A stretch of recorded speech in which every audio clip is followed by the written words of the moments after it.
My name is Angie Jenkins, and I serve as the Regional Impact Manager for the Northeast region.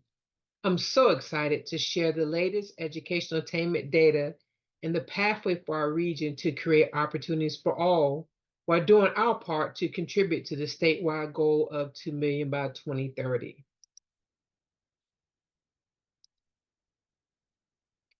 Most recent data show that almost 59,000 residents aged 25 through 44 in our region hold a college degree or an industry value credential. I'm proud to say we're making progress, but there's still much to be done. As you can see in the graph, a breakdown of our residents' attainment shows that we have 19,000 residents who have some college but no degree, and about 32,000 only have a high school diploma. Even with the progress we're making in our own region, we still have a gap to fill, and not all counties are experiencing this attainment growth. To ensure our region remains economically competitive now and into the future, we need 78,000 residents aged 25 to 44 to hold a degree or credential by 2030. This is our part, the Northeast part in the 2 million by 2030. And we currently are at 19,000 away from our target. So, how can we fill the gap? To figure out where we're losing students along the education to workforce continuum, let's look at our region's educational leaky pipeline. Only 24 out of 100 ninth grade public school students in the Northeast graduate high school on time. Enrollment in college on time, and then earn a degree or certificate within 6 years of high school graduation. This education pipeline shows a painful reality. Too many students are dropping out at places in this pipeline, but this also gives us the data to determine where change and student support are needed most. Now, let's talk through a student's journey, starting with academic readiness. Only 25% of our region's 3rd through 8th grade students are college and career ready in reading, and only 30% are college and career ready in math. These staggering outcomes are linked to high chronic absenteeism. Most recent data show that 31% of our students miss more than 10% of school days. That's almost one of every 3 students. And as we know, chronically absent students are more likely to drop out of school. In the 2022 school year alone, over 500 of Northeast high school students dropped out. As a result, many of our students experience the first leak of the educational pipeline, and they don't even finish high school. On the next transition point, college and career access, high school students in North Carolina have the amazing opportunity to earn college credits or credentials while in high school, which can ultimately help to reduce an individual's cost for a college degree. They do this by enrolling in College and Career Promise, or what we call CCP. In the Northeast region, over 3,000 graduates participated in the College and Career Promise program. These students are opening doors for their future, whether it's college next or straight to career. Another important step in college affordability is the completion of the FAFSA, or the free application for federal student aid. This is required to unlock federal and state need-based grant opportunities, as well as many scholarships. During the last FAFSA cycle, 65% of Northeast seniors completed a FAFSA application, which is higher than the state average above. Still, we are leaving money on the table for our region students. So it's important that we encourage every student to complete the FAFSA as an important first step towards college enrollment. The last leak in the pipeline is workforce alignment. Our education systems must align with employers' needs so students graduate with the skills required to fill higher paying jobs and so employers have the talented workforce to meet their needs. Currently, only 43% of our region's 25 through 44-year-olds earn a living wage or just enough to cover necessary expenses. For example, in Hertford County, there would be exactly $32,000. To see the living wage threshold in all counties, scan the QR code shown on the slides. When students are not academically prepared and they don't see a pathway to college or career, they often become disengaged and begin missing school. Oftentimes, they end up dropping out and even disconnected from society. In our region, there are over 8,000 young adults ages 16 to 24 who are not in school nor are they working. These are our opportunity youth. In a staggering amount, over 1 in every 9 adults is disconnected within our region. Next, I want to show you why we need to take action now and work towards achieving our attainment goal. This isn't just important for the present, but it is so very crucial for the future.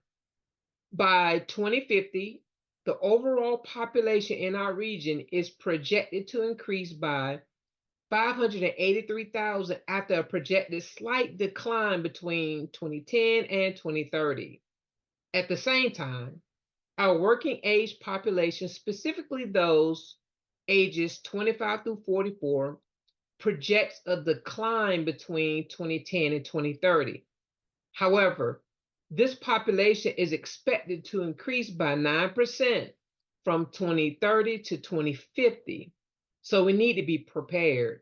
And our local businesses, industries, colleges, and universities all need to be ready to accommodate the booming population. While not every county is experiencing this growth, employers don't care about county lines.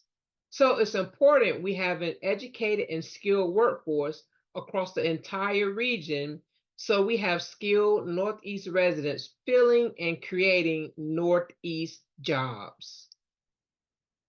Now, let's look at the demographic shifts in the region from 2010 to 2050. It is projected that Hispanic population will increase by 5% points in our region while white and Black populations will decrease. As our region becomes more diverse, what does this mean? It means if we don't act with a sense of urgency, we will actually see a decline in educational attainment levels. Data shows that 57% of the white population have a degree or credential, while only 25% of Hispanics have a degree or credential. With the Hispanic populations in our region forecasted to increase in the next few years, in the next few decades, it's crucial that we work towards improving the achievement of these groups. If we don't, our region's attainment would not only increase, it will actually decline. While I've shared some staggering data, despite all the challenges we face, I assure you there is a path to prosperity for all of our region's residents. Why? Because of all of you. Our employers and our residents need us to be successful, and if aligned and properly directed, we have the resources and people to make it happen. We are fortunate to have some strong public schools and a very robust educational and training infrastructure, including all of the colleges and universities in our region. The workforce development boards, the council of governments that offer multiple services for adults and youth and prepare for the workforce in our region. As one example, we have a statewide initiative underway known as NC Reconnect. The John M. Belk Endowment is leading this effort in the partnership with myFutureNC, our local community colleges, the NC Belk Center, and the North Carolina Community College System. This collaborative project is to recruit adult learners with some college but no degree back into the classroom and help them complete what they started but never finished. To successfully assist with affordability, the North Carolina State Education Assistance Authority provides a statewide FAFSA tracker to monitor and encourage FAFSA completions at each school.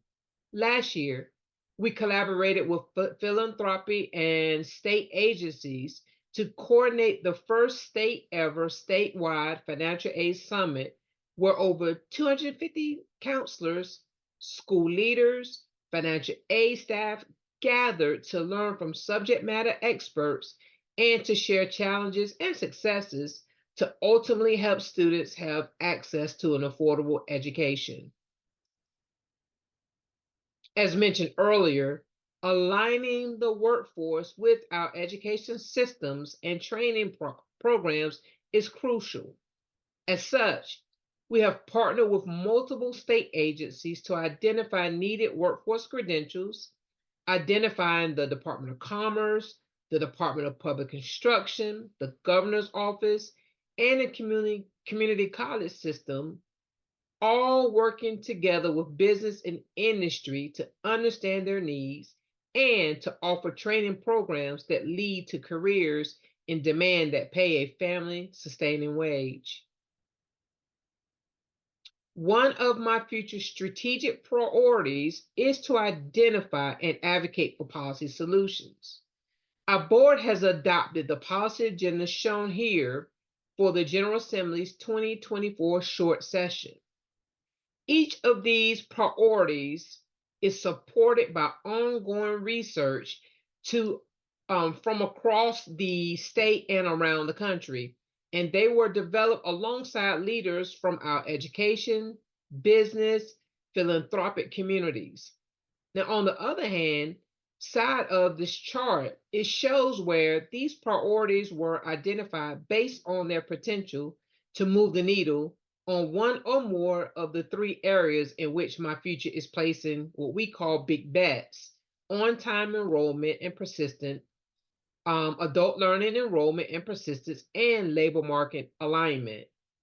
These policy priorities are characterized under four headings: North Carolina workforce credentials, access, persistence, and completion, local regional technical assistance, and partner support items, where my future has been asked to come alongside partners as issues that we've advocated for in years and that need continued attention, such as NC pre-K funding, implementation of the science and reading in early grades, implementation of career development plans for North Carolina K-12 students.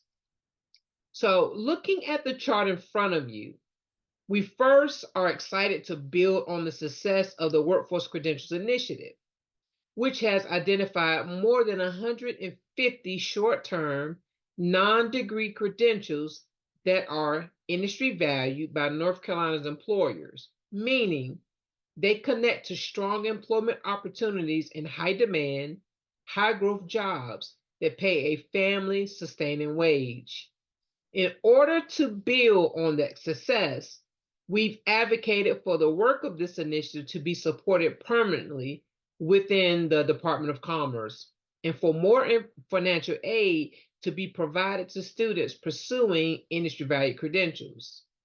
Non-degree training is currently not available or eligible for Pell Grant or state needed based grants. And students often cannot afford these trainings, even though employers need more workers with these credentials.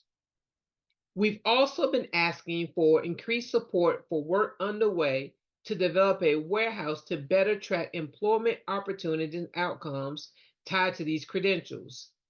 Second on the policy agenda is access, persistence, and completion, where we'll be advocating for targeted assistance to help students persist and make it across the finish line to their credential or degree.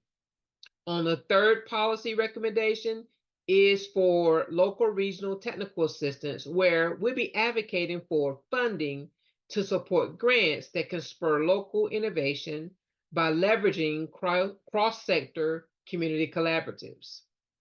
We invite all of you to join us in our advocacy efforts this year in whatever way is the best for you.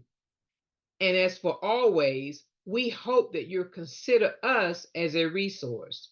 We're always happy to come alongside you in efforts to engage your community and to support educational attainment. I want to close with what makes me happy and what gives me hope. You do, and our students do. The leadership, the strong partnerships, and the passion in this region coming together and collaborating and aligning our resources towards a common North Star, keeping students and employers at the center of everything that we do. This keeps me going. It actually gives me hope. The future of this region depends on our collective success, and we cannot afford to fail. Shown here are just a few examples of the cross-sector collaboratives underway across the Northeast. It is my honor and my privilege to serve the Northeast region and to work with you. I now offer up a challenge to each of us to turn this important mission into a movement for our region and our great state. Our students and our businesses are counting on us. Let us ask ourselves, what can we do together that we cannot do alone? And then let's act. Every key stakeholder working collaboratively, aligning efforts towards our region's North Star, we can and we will meet our region's goal of 78,000 and the state's goal of 2 million by 2030. In doing so, we will improve the economic prosperity of our residents, our employers, our region, and ultimately North Carolina for generations to come. Thank you so much for your time, and we appreciate you and all that you do.